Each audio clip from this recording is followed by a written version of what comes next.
Les doy la bienvenida a su programa Tras las Huellas y al especial del precandidato presidencial Gustavo Petro. En esta oportunidad, mi compañero Manuel Contreras se encuentra dialogando con él acerca de su vida, su trayectoria en la política y todos los temas que a ustedes les interesará saber en este programa, así que los invito a ver el primer capítulo de este especial. Les damos la bienvenida a todos nuestros televidentes de APRECUS, el canal comunitario de Zipaquirá. En el día de hoy nos encontramos con el doctor Gustavo Francisco Petro Urrego, nacido el 19 de abril de 1960 en la Ciénaga de Oro, en Córdoba. Bienvenido a las cámaras de APRECUS y bueno, vamos a hablar un poco sobre su vida política, su vida personal y bueno, esos proyectos que lo tienen hoy en donde está en día. Bienvenido, doctor Gustavo Petro. ¿Cómo está usted? ¿Qué tal?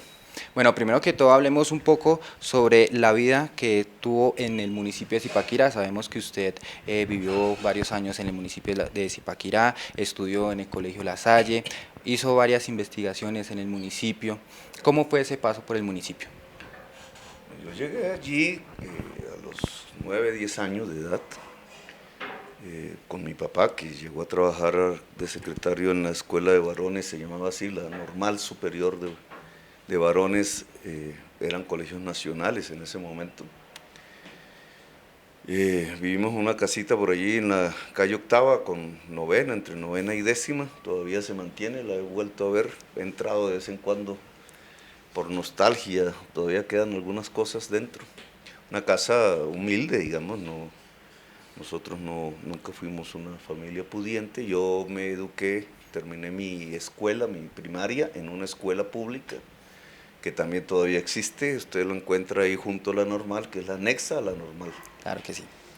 Y todos los días caminaba desde la escuelita hasta la casa allá abajo, subía y después entré, terminado la primaria, a estudiar en el Colegio Nacional, se llamaba así también, La Salle, que era también un colegio público administrado por los curas lasallistas, sí. Aún hoy sigue, pero venido a menos básicamente porque se municipalizó en el tiempo y le fueron recortando sus recursos al punto que, siendo uno de los mejores colegios del país, ha terminado con un deterioro muy grande de la calidad educativa. Claro. Allí, en esa misma institución nacional, estudió García Márquez, el premio Nobel, así que es un colegio que, y será parte, si somos gobierno, claro, se tiene que reconstruir básicamente para ser uno de los principales colegios, universidades de públicos de Colombia. Bueno, sabemos que a sus 16 años se gradúa del Colegio Nacional La Salle, un poco joven pues para la época. De ahí empieza sus estudios en la universidad, es economista de la Universidad del Externado. ¿Cómo es ese paso pues, de un colegio público, por decirlo así, a una universidad tan importante como la del Externado? No por ser privada es importante, el colegio era importantísimo, por eso se lo digo, ahí estudió García Márquez. Y el aprendizaje en el colegio me permitió pasar, digamos, los exámenes de admisión, tanto los de la Nacional, que me inscribí, como los del Externado. Por alguna razón familiar, una tía materna había sido secretaria de Nostroza durante décadas. Mi papá había estudiado también allí, en esa universidad, de noche. Yo recuerdo, él llegaba, esa universidad queda aún en la calle 12 con primera arriba. Y él tenía que caminar hasta donde se cogían los buses de Zipaquirá, que era en ese momento en Los Mártires, en la plazoleta de Los Mártires, en la Caracas con décima. Pues estamos hablando casi de, con décima no, era en la Caracas, sí, calle décima con Caracas, es decir, 14 cuadras para subir, 14 cuadras para bajar, de noche. Y él llegaba hasta Zipaquirá, nuestra casa, y ver ese esfuerzo, yo creo que me llevó a varias circunstancias, no solamente porque estudié en esa universidad, que me salió siempre gratis los semestres porque me becaban, en el colegio también fue siempre el primer lugar, causé ciertas envidias por ello, cierta parte de la sociedad entonces de Zipaquirá, no la de los trabajadores ni nada, sino cierto círculo allí que se movía alrededor de algunos clubes sociales, me veía con desconfianza, ¿no? Porque veníamos de ser una familia costeña, yo nunca tuve el dialecto costeño, y yo con ciertas ideas un poco que para ellos les sonaban muy raras, ¿cierto? Porque yo ya a los 14, 13 años empezaba a leer cosas que encontraba por allí, libros que no eran propiamente los que decían los curas que tenía que leer. Claro. Y varios nos íbamos juntando, entonces eso fue generando una especie de desconfianza de una parte muy conservadora hacia las ideas nuevas que fluían en masa desde Europa, desde la filosofía, desde los movimientos juveniles que estaban en pleno auge hacia una ciudad fría, que se creía un poco quieta, pero que tiene una historia libertaria muy grande, que era Zipaquirá. Bueno, también algo muy importante y es que sus estudios no se quedaron ahí, solo con ser economista, también realizó la especialización en Administración Pública en la ESAP, realizó un diplomado en Medio Ambiente y Desarrollo Poblacional, también realizó un doctorado. No, eso es una especialización. En realidad, si quieres saber de mis estudios posteriores, recibí mi grado de economista, realmente, eso fue en el año 82, tenía yo 21 años de edad, ya estaba en Zipaquirá, me eligieron casi a unos meses después personero, Sí. me nombraron porque eso no era una elección popular, muy jovencísimo, pero yo era un muchacho ya de izquierda, manejábamos un periodiquito que vendíamos en todas las calles de Zipaquirá que se llamaba Carta del Pueblo. No me acuerdo, no me acuerdo a cuánto lo vendíamos, pero más o menos vendíamos 1000 ejemplares. Eso nos fue construyendo unas cercanías políticas, sobre todo entre los trabajadores del Peldar y de Álcalis, que no se llamaba Álcalis, y eran, en el caso de Álcalis, la planta colombiana de soda era una empresa pública, Salinas de Zipaquirá. Por allí, digamos, nos fuimos vinculando a círculos de obreros industriales y de estudiantes que ya lo que estaban pensando era cómo hacer una revolución en Zipaquirá. Y por allí vino el contacto, allí mismo en Zipaquirá, con unos viejos militantes de la ANAPO. Recuerda usted que la ANAPO ganó las elecciones del 19 de abril de 1970 en la ciudad. Sí. Y allí hubo manifestaciones el día del fraude, etc. Entonces quedó entre los obreros una organización anapista que se volvió ANAPO socialista y que era el M-19. De hecho, el actual uribista 1A, Bustamante, era jefe del M-19 en Zipaquirá. Yo nunca lo conocí allí, pero digamos esas primeras células entre los trabajadores industriales de Peldar y Álcalis, y Malterías, recuerdo yo, que era el grupo Santo Domingo, se vincularon con nosotros y empezamos un trabajo político en el M-19, clandestino, un poco asustador realmente. Claro. Comenzaba la época de Turbay Ayala, el Estatuto de Seguridad, el estado de sitio. Si nos cogían pintando una consigna por allí, íbamos a un consejo verbal de guerra, sin juez, sin abogado defensor y a la cárcel. Entonces, así comencé también mis estudios. Entonces existía un paralelismo entre acabar mi carrera y mi actividad política en Zipaquirá. De hecho, para el año 1984, 2 años después de que me gradué, y porque había un proceso de paz entre el M-19 y el gobierno nacional, yo ya era concejal del municipio. A mis 24 años me habían elegido por voto popular, tenía un gran liderazgo, no sé cómo tantos señores de edad, digamos, muy pobres, apostaban a mí y nos fuimos a hacer un barrio completo, primero una toma de tierras, después nos sacaron de allí, después construir con nuestras propias manos sin ninguna ayuda, entre gente muy pobre, unas 400, 500 familias, un barrio que aún existe, que se llama el barrio Bolívar 83. Allí la gente votaba por mí, me hicieron concejal de la ciudad Y en el 84, cuando se hizo ese proceso de paz, que una parte del M-19 se legalizó, en una manifestación en una plaza pública, en la plaza principal de Zipaquirá, estaba al lado de Andrés Almarales, ahí llegó Navarro, se dice. Yo hice pública mi militancia, dije soy un concejal de Zipaquirá y soy militante del M-19, quiero la paz.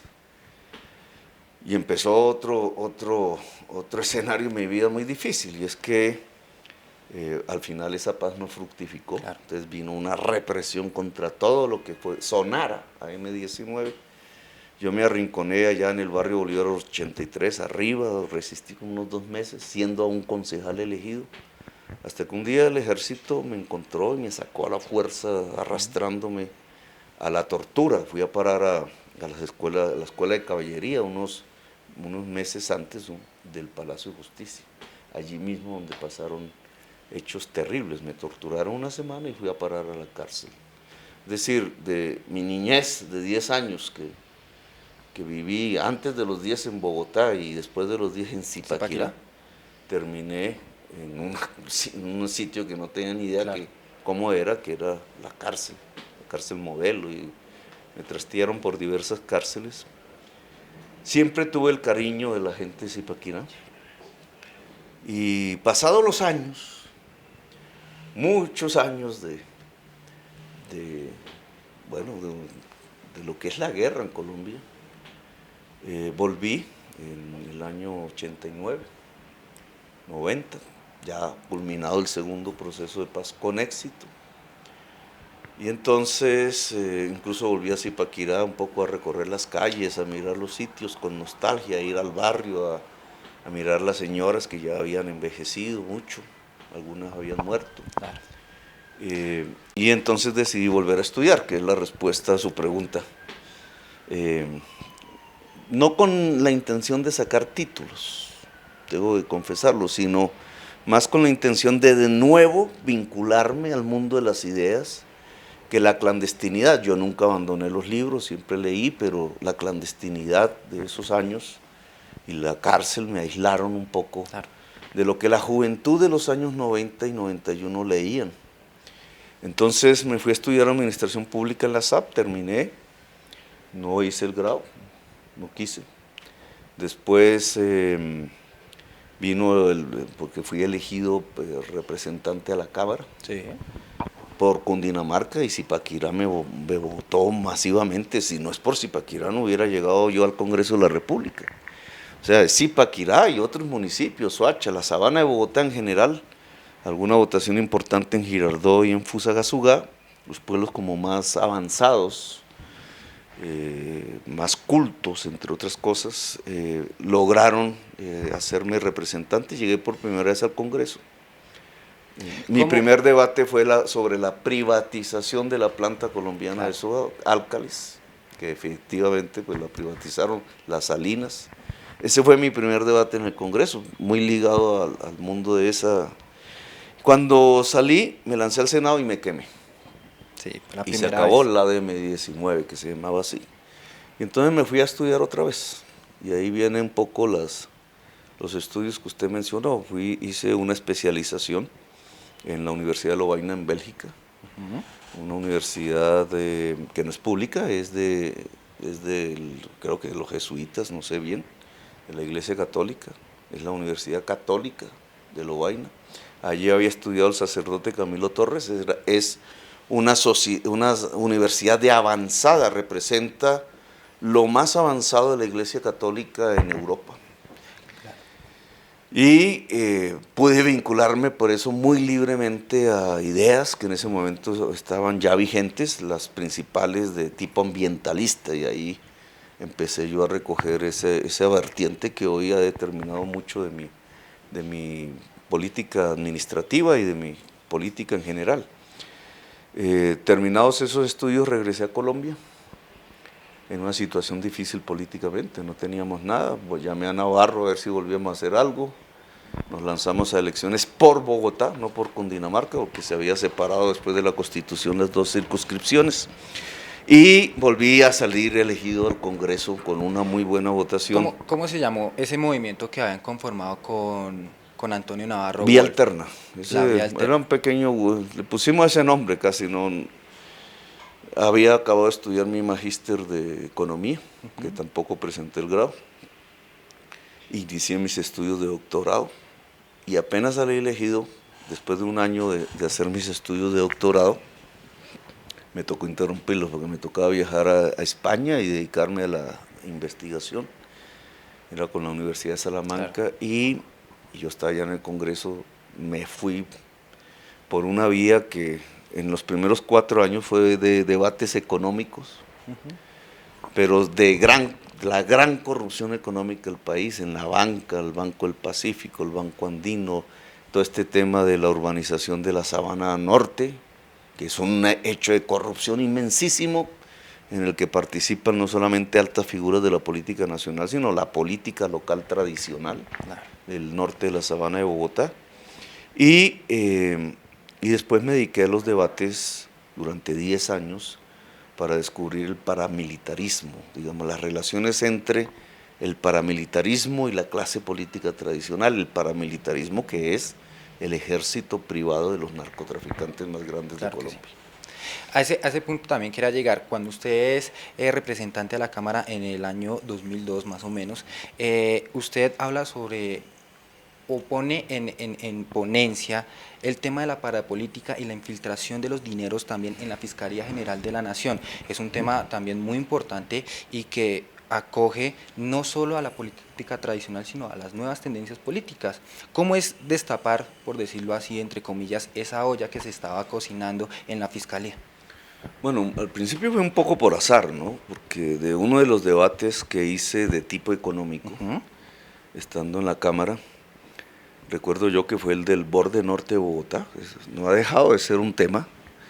De ahí fue que surgió la Reserva Forestal Tomás Van der Hamen, pero en ese momento lo que se estaba discutiendo era el POT de Bogotá, y lo presentaba Peñalosa, era el alcalde en ese momento, y lo que pretendía era una urbanización de todo lo que hoy conocemos como la Sabana Norte hasta llegar a Chía. Que es lo que actualmente quiere insistir. Vuelve a insistir, como si no hubiera pasado el tiempo.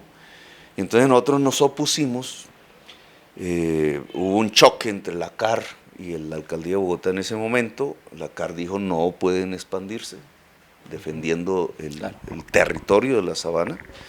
Y eso pasó al Gobierno Nacional. El Gobierno Nacional creó un panel de expertos y ese panel de expertos determinó, y fue lo que quedó finalmente en el POT, una reserva forestal, que es lo que se llama la Tomás Van der Hamen.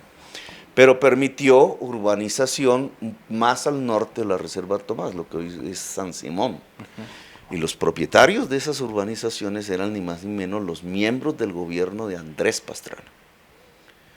Berzaibel, que era de Planeación Nacional, estaba el canciller, ya se me olvidó el nombre, Fernández de Soto, estaba un señor que era terrible, que era Ruiz Llanos, que siguieron siendo los grandes urbanizadores de la Sabana, son los grandes destructores de la Sabana de Bogotá. Los parientes del que era en ese momento el ministro de Desarrollo y hoy es el presidente del BIT, ¿cómo se llama? Bueno, no recuerdo el nombre, digamos, era una especie de la élite que gobernaba el país en ese momento. Hasta la esposa de Andrés Pastrana tenía terrenos ahí. Y yo estaba atacando ese negociado con unas tierras que son de alta calidad rural, pensando un poco en la protección de lo que yo había vivido. En el fondo era de mi vida en el municipio de Zipaquirá, en el municipio de Cajicá, de lo que, porque había vivido más de una década, 15 años allí, sabía cómo eran sus culturas, las formas de ser de la gente, y trataba de defender un poco ese mundo a partir de ese debate. Pues de ese debate, yo sin saberlo, toqué unos intereses que estaban básicamente en el municipio de Chía. Yo no conocía nada de eso. En Chía ya había una Convivir, ¿cierto? La manejaban unos esmeralderos, Ángel algo. Bueno, unos esmeralderos que han tenido mucha fuerza política ahí. A ese señor lo mataron, ya era él un jefe del paramilitarismo a nivel nacional. ¿cierto? En una hacienda de Cajicá se había creado la primera reunión de las AUC, Sí, de las autodefensas. ¿cierto? Bueno, ahí hay toda una historia que yo no conocía, y entonces cuando yo empecé a impedir la urbanización sobre la Sabana del Norte, estaba tocando unos intereses, y era que parte de esa urbanización era un proceso de lavado de activos del narcotráfico de los jefes del paramilitarismo de Colombia. Claro. Y empezaron las amenazas.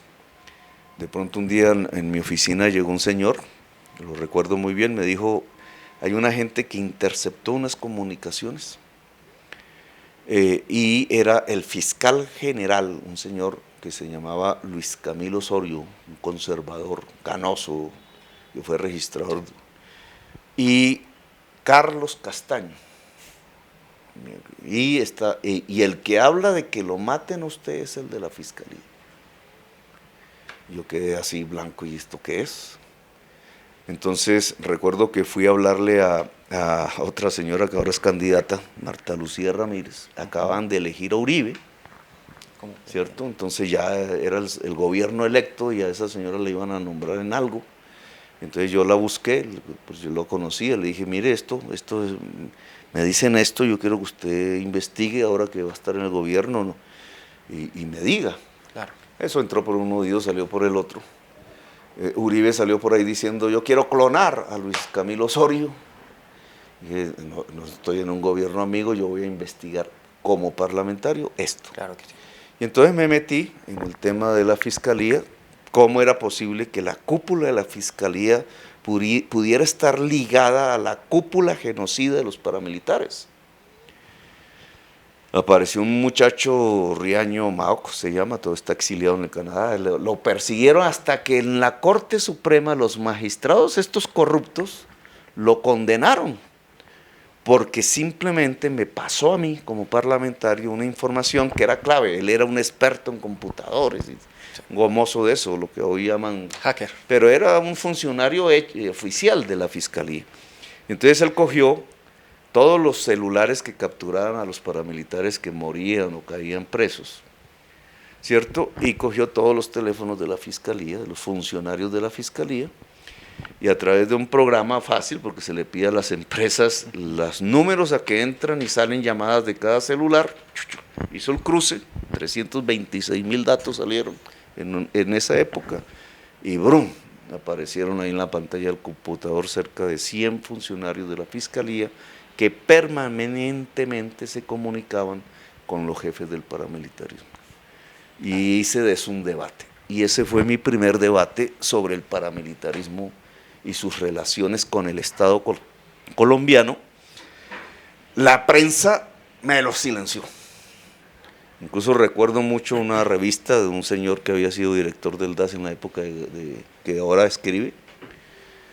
No fue director del DAS, era como el director de comunicaciones, sí, que dijo el cañazo de Petro, y puso así el titular en el cañazo de Petro, como si yo me estuviera inventando todo eso. Y ahí entendí que la prensa no estaba en general interesada en escudriñar la intimidad del poder político en Colombia, que hedía a corrupción y a sangre. Ni más ni menos era que nuestra élite dominante en Colombia estaba vinculada al narcotráfico en su expresión más bárbara, la que más mataba, el paramilitarismo. Y a partir de ahí comencé región por región, y vinieron muchos debates. El que más problemas me trajo en el 2007 fue el de Antioquia, porque ahí mostré cómo las convivir que hizo Uribe eran las estructuras paramilitares después. Bueno, su carrera política no se quedó ahí solo en la Cámara de Representantes. En el Senado ya fue así. En el Senado. Ya siguió avanzando en Cámara de Representantes, pasó al Senado. De ahí, en el 2012, conforma un partido político, el Polo Democrático Alternativo. ¿Qué fue para su vida pertenecer al Polo Democrático Alternativo? Fue el intento de unificar las agrupaciones de izquierda, intentando que fueran abiertas, digamos, hacia el conjunto de la sociedad, no cerradas, con una política pública más hacia los problemas de la sociedad, que aceptara la diversidad. La izquierda es muy cerrada y entonces no acepta la diversidad, no acepta la opinión diferente. La democracia como concepto filosófico es eso, el entender la diferencia, la diversidad. En el Polo se fueron generando ese tipo de discusiones y ver cómo se ampliaba.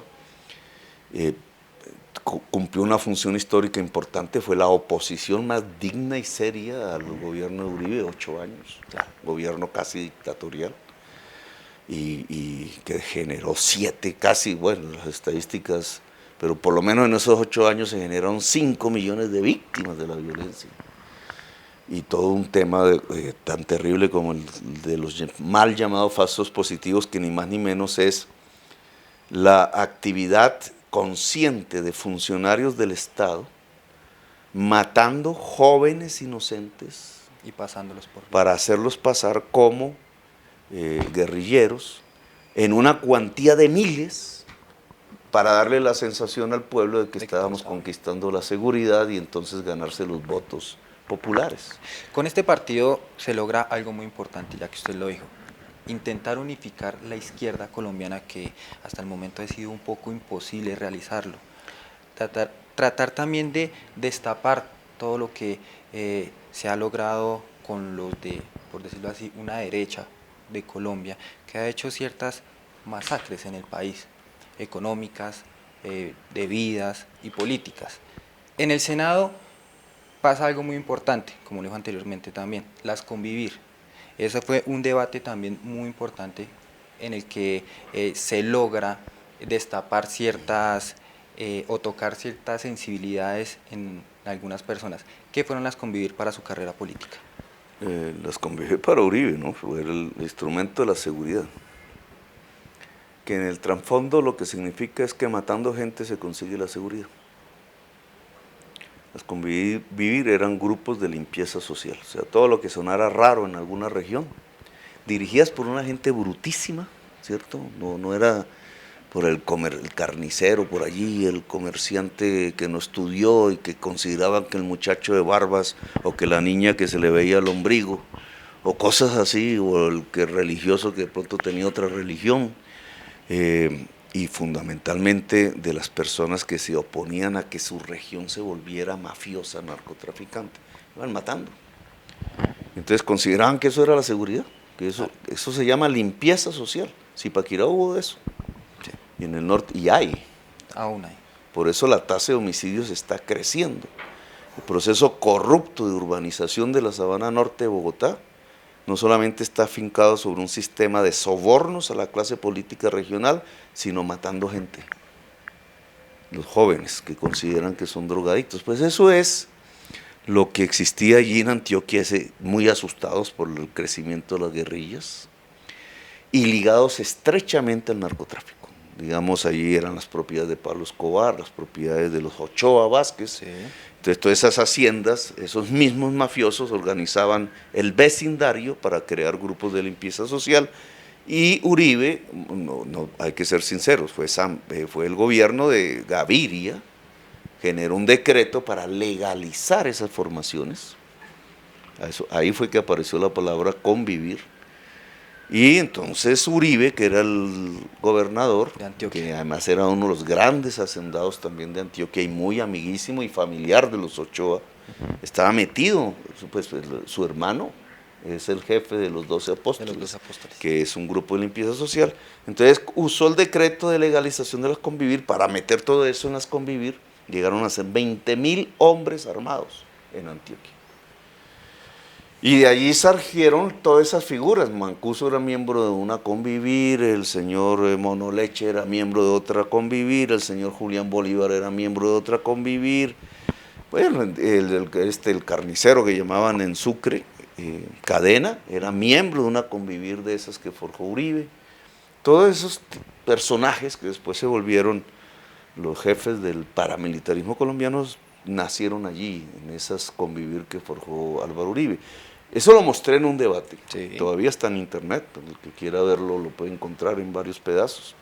Fueron casi 2 horas de mostrar pruebas y pruebas, la masacre del Aro, el tema del Urabá, y el papel del señor Rito Alejo del Río en la masacre de la población de Urabá, del sindicalismo bananero, pero además en la masacre de Mapiripán, la masacre del Aro. bueno, es para un libro que yo nunca he escrito, ¿cierto? Me lo escribió Claudia López, pero nunca puso, oiga, estos datos son de Petro. Bueno, pero esa es la vida moderna. Entonces,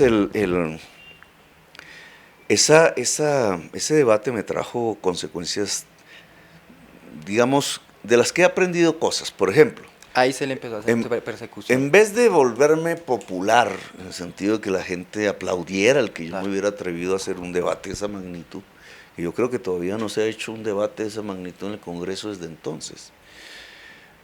Al otro día, 19 de abril, día de mi cumpleaños, porque los funcionarios que mandó Uribe a defenderse en el debate estaban durmiendo. Era un viejito, Orguín Sardi, creo que se llamaba, ¿no?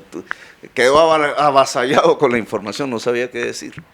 Entonces al otro día el mismo Uribe hizo una rueda de prensa, 19 de abril, era el día de mi cumpleaños, por eso lo recuerdo muy bien. Y entonces no me mencionó nunca, pero era la respuesta al debate.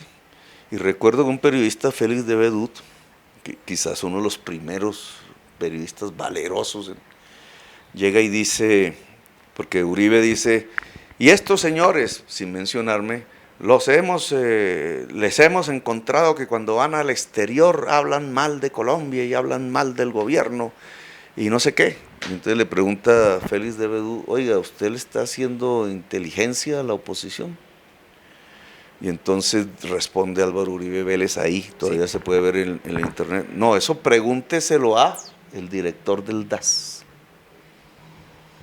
Ahí apareció otro hecho, suscitado por el debate, otro hecho que se volvió público un tiempo después, y era que el hombre estaba usando el DAS para seguirnos, chuzarnos, amenazándonos, desprestigiándonos. Pues fíjese todo lo que surgió de ese debate. Surgió un incremento de mi impopularidad, Sí. que todavía me cuesta trabajo reducirla, aún hoy.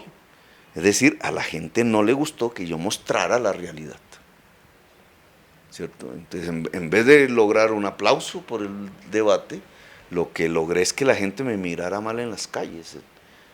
Algo así como cuando alguien llega a una rumba, ¿cierto? Están a oscuras en la rumba y prende la luz. Entonces el malo es el que prendió la luz. Claro. Bueno, Eso me pasó. Envenenaron los perros que estaban en Cajicá. Mi mamá, que todavía vivía ahí, mis hermanos les pintaban. Mi hermana tenía un colegio de esos, de niños muy pobres. Un colegio infantil en Tabio, en Tenjo. Sí. Y un día llega y todas las paredes pintadas de AUC, no sé qué, y una bomba. Entonces, claro, los papás de los niñitos que iban a seguir llevando a los niñitos a ese lugar, y se arruinaron y tuvieron que irse del país, se exiliaron. Mi mamá está fuera de Colombia, mi hermana, mis sobrinos, solo mi papá quedó aquí. Mi hermano decidió venirse después y yo quedé aquí perseguido, chuzado, los teléfonos, todo. Y sin embargo, mire, me volví el alcalde de Bogotá. Claro. Otro punto también muy importante cuando usted fue senador, ya para cerrando también este ciclo, la farpolítica. ¿Qué significó la farpolítica para el Estado colombiano? Y bueno, ¿cómo fue también destapar eso o mostrar ciertos índices de unos dineros ilegales que entraban a la política de ciertos partidos? Pues como respuesta a mis debates, que yo hice el debate sobre las universidades, la toma del paramilitarismo en las universidades públicas, hice el debate sobre el norte de Santander. Allá la fiscalía actuaba, Hildas, con los paramilitares y unos políticos, unos senadores, y hacían todos los días la lista de quiénes iban a matar. Hice el debate, el de Antioquia, que fue el más importante. Hice el de Sucre, que fue el primero, y ahí empezaron a coger presos al famoso senador Álvaro José García, que fue el determinador de la masacre de Macayepo en los Montes de María, y cogieron toda la clase política. Entonces empezó una Corte Suprema que estaba en ese momento, cogió el debate que yo hice del paramilitarismo sobre Sucre y empezó ella misma la investigación. El primer preso parapolítico fue el senador Álvaro José García Romero, el que yo denuncié. Y ahí comenzó, el 30% del Senado de la República fue a parar a la cárcel. Entonces todos esos debates ayudaron, fueron el impulso, y después la Corte Suprema Y por eso es que el DAS empieza a perseguir los magistrados y a chuzar. Y ahí donde aparece, incluso con un error mío, porque yo no capté lo que iba a venir. Claro, tenía que haber una reacción del paramilitarismo, de la jefatura política del paramilitarismo, que estaba en el gobierno nacional, que era el presidente de la República, contra la Corte Suprema que estaba cogiendo presos a sus aliados, el 35% del Senado de la República. Y no solamente era chuzarlos, tratar de desprestigiarlos como hicieron, sino cambiarlos. Y para cambiarlos apareció una figura fundamental en ese momento, que fue Ordóñez. El ex procurador. El ex procurador y hoy candidato presidencial. Ordóñez, con sus 8 años de ejercicio en la Procuraduría, usó el poder económico de la Procuraduría, que es dinero público, para empezar a contratar cuanta amante tuviera un magistrado, los hijos, la esposa, la prima, la hermana, incluso la hermana de una magistrada cuyo hermano fue alcalde de Zipaquirá. Le pongo esa tarea de investigación, que fue la que nos hundió el plan de ordenamiento territorial de la ciudad de Bogotá, que era el primero que hablaba de adaptar un territorio al cambio climático. Fíjense cómo la historia finalmente se va articulando. Entonces, todo ese labor de clientelismo tenía una finalidad: ir cambiando magistrados, ir eligiendo, nombrando una serie de magistrados de extrema derecha, o que no tienen ni idea qué es eso, pero que eran funcionales a una línea que terminó acabando completamente la investigación sobre el paramilitarismo en Colombia. Por eso a Iván Velázquez lo sacan de la Corte Suprema de Justicia, termina haciendo un gran papel en Guatemala, pero aquí lo echaron del país prácticamente. Y bueno, yo no me fui por la historia. Continuamos. En el 2010, bueno, antes del 2010, usted, en el 2008 más o menos, usted decide... Usted me estaba hablando de la FARC política, Sí, entonces, digamos, una de las reacciones de la clase política, que ya se sabía, estaba acorralada, y del presidente Uribe, que también se sentía acorralado. Él trataba de ir hacia la segunda reelección, es decir, su tercer mandato. Y tenía apoyo popular, que era que es un mensaje que yo he cogido, digamos, lo tengo aquí.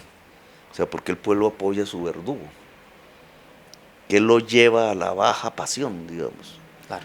a pensar que de verdad la seguridad se hace matando. Pues, y todavía usted lo pregunta y es así. No, el candidato presidencial que diga, es que yo los voy a meter presos, es el que saca el aplauso. Cuando lo que tenemos es una de las sociedades más desiguales del mundo, cuando nuestros problemas de violencia y de inseguridad derivan es de esa desigualdad, cuando los remedios que hay que construir para convivir en paz tienen que ver es con la justicia social, cuando la justicia social lo que hace es precisamente reivindicar lo que hoy son grupos vulnerados y humildes de la población colombiana, que es la mayoría. Pero sin embargo ese camino, que es el camino de democracia real, de justicia social, no pareciera ser el querer de la mayoría del pueblo. Entonces, ese es digamos, estos años han mostrado eso, ¿no? Ellos ganan, o sea, entre más matan, más ganan. Claro. La reacción fue entonces decir que todos nosotros éramos de la FARC. El señor Uribe en Miami, en alguna cosa, dijo, Petro es un terrorista vestido de civil. En la tarde salí yo a caminar y no sabe la cantidad de odio que había en la gente. Claro. Todavía me encontré una viejita que hizo así, la cruz así, como si yo fuera el anticristo, una vaina así. Vade. Claro, era el presidente usando pues su influencia popular para generar un odio contra mí. La prensa le ayudaba, la prensa era detrás. Entonces, para la prensa el tema no estaba en lo que yo estaba descubriendo de relaciones entre políticos y paramilitares, que entre otras, la investigación de la Corte, ya cuando empiezan a confesar, termina mostrando que dueños de los medios de comunicación financiaban el paramilitarismo. Los dueños de los canales privados más grandes del país financiaban el paramilitarismo. Entonces, Claro, yo ¿contra qué me estaba enfrentando? Yo me estaba enfrentando contra un poder asesino, integral. Yo no me di cuenta de eso desde el principio, fui metiéndome y a la postre lo que terminamos es con el almendrón, decía alguien. Era el cuerpo mismo del poder colombiano, untado de narcotráfico. Entonces, la forma de defenderse de ellos, no, es que ellos son los de la FARC. Entonces, nos hacen esos debates porque ellos son de las FARC. Y mucha gente se creyó ese cuento. Se lo creyeron, se lo tragaron completo. Es que Petro es un guerrillero y Petro es un guerrillero. Claro, yo había sido un guerrillero de joven. Claro. Realmente no fui un guerrillero, fui un concejal de Zipaquirá, que fui militante del M-19, ya me conocen. Entonces, ¿qué guerrillero iba a ser si iba a las sesiones del consejo por la noche y salía de las sesiones a que nadie me matara por ahí, iba al barrio de los pobres y ahí dormía? Pero así quedó, ¿no? Así quedó. Y si hubiera sido un guerrillero, pues tampoco, porque habíamos hecho un proceso de paz hace ya casi 30 años. Claro. ¿Por qué ahora que denunciábamos el paramilitarismo, entonces nos gritaban todos los días, guerrillero, guerrillero, guerrillero? Recuerdo a Vicky Dávila, el guerrillero Petro. No, a Vicky Dávila no, disculpe, a Urizati, que lo dijo en un noticiero de RCN. Pues era la forma de construir, después de develar semejante realidad política, de construir en el imaginario popular el que eso no era cierto, porque eso era una mentira, de gente que estaba en las FARC y que estaba en guerra con Uribe y que entonces le convenía los debates sobre la parapolítica. Fíjese hoy, incluso yo hice el primer debate y único sobre las relaciones políticas de las FARC. Todo el mundo era un senador, era un congresista del Caquetá del uribismo, que incidió en las FARC para que mataran a su rival político, un liberal de apellido Turbay. Mataron a la familia Turbay, las FARC, claro. Pero porque este rival, que era conservador y uribista, los quería sacar del camino y usaron a la FARC en esa fue la FARC política. Y yo hice el debate y toda la prensa silenciosa, porque ellos querían hacer aparecer que todo el que hablara de justicia social en Colombia, que todo el que hablara de cambio, que todo el que se opusiera a la corrupción inmensa, era uno de la FARC, y por tanto no había que creerle. Pues ahora la FARC es un partido político. Ahí están, usted puede conocer sus militantes, sus dirigentes. ¿Dónde está Petro ahí? Claro. O sea, lo que hizo Uribe fue una mentira para ocultar su propia realidad, que es el vínculo entre ese tipo de política tradicional colombiana, la gran propiedad de tierras, y de ahí el desplazamiento violento de los campesinos, que nos lleva a una de las desigualdades sociales más grandes del mundo y a uno de los desplazamientos, el primero más grande del mundo al interior de un país, por los vínculos con ejércitos genocidas que se llaman aquí paramilitares. Bueno, ya ustedes pudieron conocer un poco acerca de los inicios en la política del doctor Gustavo Petro, precandidato por Colombia Humana, un tema que se va a estar tocando y que Manuel estará dando a conocer en el próximo capítulo de este especial, así que no se lo pueden perder. Nos vemos el próximo miércoles.